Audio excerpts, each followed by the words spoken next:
নমস্কার বন্ধু, তুমি দেখছো পিডি এডুকেশন। আমরা কারেন্ট অ্যাফেয়ার্সের যে সিরিজ শুরু করেছিলাম তার তৃতীয় পার্ট আজ। তোমরা গত যে দু পার্ট আমরা প্রকাশিত করেছি ভিডিওতে, সেই কারেন্ট অ্যাফেয়ার্সের ভিডিওগুলি দেখে নিতে পারো ডেসক্রিপশানের দেওয়া লিঙ্ক থেকে। আজকে তৃতীয় পার্ট শুরু করছি 21 নম্বর প্রশ্ন থেকে। চলো বন্ধু, শুরু করা যাক। এই যে সিরিজের কোশ্চেনগুলো তোমাদের কাছে তুলে ধরছি, এগুলি যথেষ্ট গুরুত্বপূর্ণ আগামী WBCS প্রিলিমিনারি 2019-এর জন্য। তাই আশা করছি তোমরা সবাই দেখবে এবং নোট নিয়ে নেবে। সবার জন্য শুভেচ্ছা রইল 2019 প্রিলিমিনারি পরীক্ষার জন্য। 21 নম্বর প্রশ্ন, Indrajit Gupta committee is concerned with a state funding of election, B time limit for by election, minimum age of voting, reservation for women in parliament. উত্তর হবে স্টেট ফান্ডিং অফ ইলেকশন। নির্বাচনের খরচ খরচা নিয়ে বহুদিন ধরে বিতর্ক চলে আসছে, সেই জন্য 1998 সালে ইন্দ্রজিৎ গুপ্তা কমিটি নিয়োগ করা হয়েছিল এই বিষয়ে পর্যালোচনা করবার জন্য এবং রিপোর্ট জমা দেবার জন্য। ইলেকশন কমিশনের থেকে বহু এরকম ইলেকশন রিফর্মস কমিটি তৈরি হয়েছে, তার মধ্যে অন্যতম হলো এই ইন্দ্রজিৎ গুপ্তা কমিটি। তোমরা জানো এই ইন্দ্রজিৎ গুপ্তা একজন সিপিআই লিডার ছিলেন, লোকসভার সাংসদ ছিলেন বহুদিন, হোম মিনিস্টারও ছিলেন IK গুজরাল এবং HD দেবগৌড়ার সময়ের প্রধানমন্ত্রিত্বকালে। 22 নম্বর প্রশ্ন, the term regional comprehensive economic partnership often appears in news in the context of the affairs of countries known as G20, ASEAN, SCO, SAARC। উত্তর হবে তোমরা জানো ASEAN। কেন কন্টিনিউ এটা নিউজে থাকে, ফ্রিকোয়েন্টলি এটা নিউজে আসে, তার কারণ 2012 সাল থেকেই ফ্রি ট্রেড এগ্রিমেন্ট FTAর জন্য এশিয়ানের দেশগুলো চেষ্টা চালাচ্ছিল এশিয়া প্যাসিফিক কান্ট্রিদের সঙ্গে ফ্রি ট্রেড এগ্রিমেন্ট করবার জন্য। সেই জন্যই এটা কন্টিনিউ নিউজে থাকে। নভেম্বর 2018-তে এই ফ্রি ট্রেড এগ্রিমেন্ট হওয়ার কথা ছিল এবং সেটা হয়েওছে, প্রাথমিক পর্বের কাজকর্ম শেষ হয়েছে। এখানে মনে রাখার দরকার আছে, ইন্ডিয়া কিন্তু ASEAN-এর সদস্য নয়। ASEAN-এর সদস্য দেশগুলো হলো Brunei, Cambodia, Indonesia, Laos, Malaysia, Myanmar, Philippines, Singapore, Thailand এবং ভিয়েতনাম। ম্যাপে তোমরা দেখে নাও, এই হচ্ছে এশিয়ানের কান্ট্রিগুলো। ইন্ডিয়া কিন্তু ইজ নট দেয়ার। ভারতবর্ষ কিন্তু এই এশিয়ানের সদস্য নয়, এটা অনেক সময় গুলিয়ে যায়। এটা হচ্ছে এশিয়ানের সদস্য দেশগুলো যেগুলো বললাম। এশিয়া প্যাসিফিকের যে সমস্ত দেশগুলোর সঙ্গে ফ্রি ট্রেড এগ্রিমেন্ট বা FTA হওয়ার কথা, সেগুলি হচ্ছে অস্ট্রেলিয়া, চায়না, ইন্ডিয়া, এখানে কিন্তু ভারতবর্ষ আসে, জাপান, সাউথ কোরিয়া এবং নিউজিল্যান্ড। পরের প্রশ্ন, recently a global centre for cyber security was launched by. চারটে সংস্থার নাম দেওয়া রয়েছে, World Economic Forum, World Trade Organization, SAARC, bricks.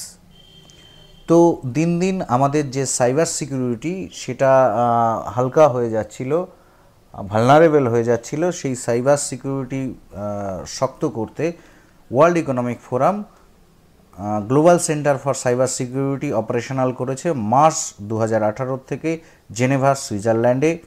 এর প্রধান উদ্দেশ্য হ্যাকারদের ঠেকানো এবং data protection. Indian product Ecomark পায়। Ecomark is given to the Indian products that are. ইকোমার্কটা কি? A pure and unadulterated, economically viable, environment friendly, all of the above. উত্তর কিন্তু হবে এনভায়রনমেন্ট ফ্রেন্ডলি।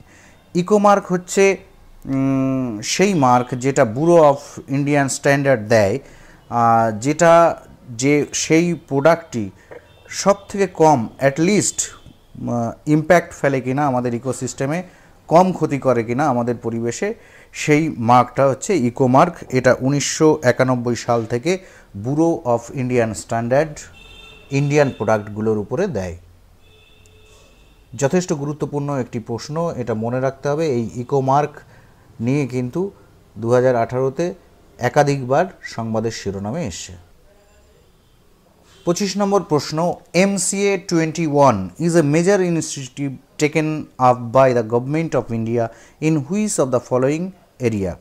কোন ক্ষেত্রে MCA 21 ইনিশিয়েটিভটি নেওয়া হয়েছে? A. Foreign direct investment in India, B.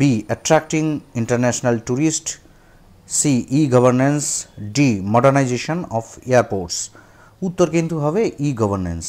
E-governance-এর যে 31টা উদ্দেশ্য ছিল, E-governance-এর 31টা যে টার্গেট ছিল, সেই টার্গেটের অন্যতম একটি কিন্তু MCA 2021 ন্যাশনাল E-governance-এর প্ল্যানের মধ্যে এই MCA 21 ministry of corporate affairs বাস্তবায়িত করবে বা এই বিষয়ে তারা কাজ করবে। এখানে খুব ইম্পর্টেন্ট জেনে রাখা দরকার যে ভারতবর্ষে যে এই E-governance বা ডিস্ট্রিক্টস যে চালু হয়েছিল পাইলট প্রজেক্ট হিসাবে যে 5টি জেলায়, তার মধ্যে পশ্চিমবঙ্গে একমাত্র জেলা নর্থ 24 পরগনায় কিন্তু সর্বপ্রথম শুরু হয়েছিল উত্তর 24 পরগনা। 26 নম্বর প্রশ্ন, এবার আমরা জানবো denotified tribes refer to. Denotified tribes মানে কি? Tribes which are aboriginal, B nomadic tribes, tribes practicing shifting cultivation, tribes which were earlier classified as criminal tribes. উত্তর কিন্তু হবে D, tribes which were earlier classified as criminal tribes. ভারতবর্ষে এখনও 150 ধরনের ডিনোটিফাইড tribes দেখা যায়। এই বিষয়ে আমাদের ইম্পর্টেন্ট হয়ে উঠেছে কারণ গত বছর অর্থাৎ 2018 সালে একাধিকবার বিভিন্ন কারণে এই ডিনোটিফাইড ট্রাইবসরা কিন্তু সংবাদের শিরোনামে এসছে। সে আন্দামানের সেন্টিনালিজ হোক বা বিহারের পার্বত্য এরিয়ার ট্রাইবসরা হোক, তারা বিভিন্ন ক্রাইমের সঙ্গে জড়িত হয়েছে, কাউকে হত্যা করেছে। এরকম বিভিন্ন ক্রিমিনাল অ্যাক্টিভিটিসের কারণে হোক বা অন্যান্য কারণে হোক সংবাদের শিরোনামে এসছে। তাছাড়া আরও একটি গুরুত্বপূর্ণ কারণে সংবাদের শিরোনামে এসছে যে ভারতবর্ষের বিভিন্ন ডিনোটিফাইড ট্রাইবসের বাচ্চারা অপুষ্টিতে ভুগছে এবং তারা চরম দারিদ্রতায় ভুগছে। এই বিষয় নিয়েও কিন্তু সংবাদের শিরোনামে এসেছিল, তাই এটি যথেষ্ট গুরুত্বপূর্ণ। বন্ধু, মনে রাখতে হবে সেন্টিনালিজ সম্পর্কে আমাদের চ্যানেলেই একটি ভিডিও দেওয়া রয়েছে, ভিডিওটি তোমরা দেখে নিতে পারো। লিঙ্কের ডেসক্রিপশানে আমি সেন্টিনালিজের লিঙ্কটা দিয়ে দিচ্ছি, তোমরা সেখান থেকে দেখে নিতে পারবে। একটা বিষয় ভাবলে এখনও আশ্চর্যের যে ভারতবর্ষে যতজন বিলিয়নিয়ার আছে তোমরা জানো, সেই বিলিয়নিয়ারদের পার ডে মোট ইনকাম যদি যোগ করা যায় 2200 কোটি টাকা করে তাদের অ্যাকাউন্টে বা তাদের সম্পদে যোগ হচ্ছে। কিন্তু এই ডিনোটিফাইড ট্রাইবরা তারা এক মুঠো খাবার খেতে গেলেও তাদের ক্রাইম করতে হয় বা তাদের সেই সংস্থান হয় না, বা এমনকি শুধুমাত্র ডিনোটিফাইড ট্রাইব তো ছাড়ো, ভারতবর্ষের যারা গরিব মানুষ রয়েছে তাদেরও বাচ্চাদের স্কুলে পাঠাতে হোক বা তাদের মুখে এক ফোঁটা অন্ন তুলে দিতেই হোক, তারা হিমশিম খেয়ে যায়।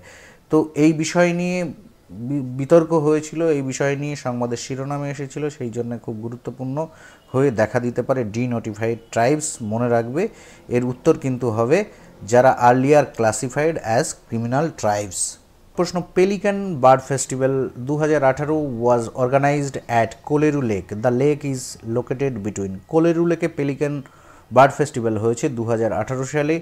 এটি পরিবেশের সঙ্গে অনেক গুরুত্বপূর্ণ একটি বিষয় বলে এটি যথেষ্ট গুরুত্বপূর্ণ, মনে রাখতে হবে। এই কোলেরু লেকটা কোথায় বলা হচ্ছে? Mahanadi and Godavari delta, Krishna Godavari delta, Krishna Kaveri delta, Krishna Mahanadi delta. উত্তর হবে কৃষ্ণা গোদাবরী ডেল্টা। কোলেরু লেকে যে আটাপাকা বার্ড স্যাংচুয়ারি রয়েছে অন্ধ্রপ্রদেশের মধ্যে পড়ে, সেই বার্ড স্যাংচুয়ারিতে পেলিকান বার্ড ফেস্টিভ্যাল হয়েছিল। পেলিকান এক ধরনের পরিযায়ী পাখি, সেই বার্ড ফেস্টিভ্যাল হয়েছিল কোলেরু লেকে। এভার ইন্টারন্যাশনাল কলা মেলা was being held at which of the following Indian state. কোথায় ইন্টারন্যাশনাল কলা মেলা ওয়াজ অনুষ্ঠিত হয়েছে? এটা নিউ দিল্লি। আমাদের ভারতবর্ষের উপরাষ্ট্রপতি ভেঙ্কাইয়া নাইডু কিছুদিন আগেই এই অনুষ্ঠানের উদ্বোধন করেছিলেন, যেখানে সারা পৃথিবী থেকে 800 আর্টিস্ট এই মেলায় অংশগ্রহণ করেছিলেন। Who among the following is the author of the book Exam Warrior, এটা তোমরা সবাই নিশ্চয়ই জানো। এই বইটির লেখক হলেন আমাদের ভারতবর্ষের প্রধানমন্ত্রী নরেন্দ্র মোদী। আমাদের তৃতীয় পার্টের শেষ প্রশ্ন, 30 নম্বর প্রশ্ন, where among the following places do we find the monolithic statue of lord Bahubali. Lord Bahubali বা গোমতেশ্বরী যে টেম্পল মন্দির আমরা পাই কর্ণাটকা রাজ্যে, কর্ণাটকার শ্রাবণবেলগোলায় আছে।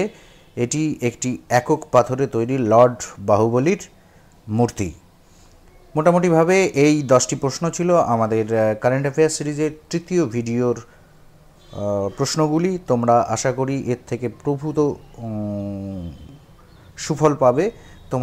তোমাদের সবাইকে শুভেচ্ছা এবং পরীক্ষার জন্য শুভকামনা জানিয়ে আজকের এই ভিডিও এখানে শেষ করছি। আবার দেখা হবে চতুর্থ ভিডিওতে। Have a good day.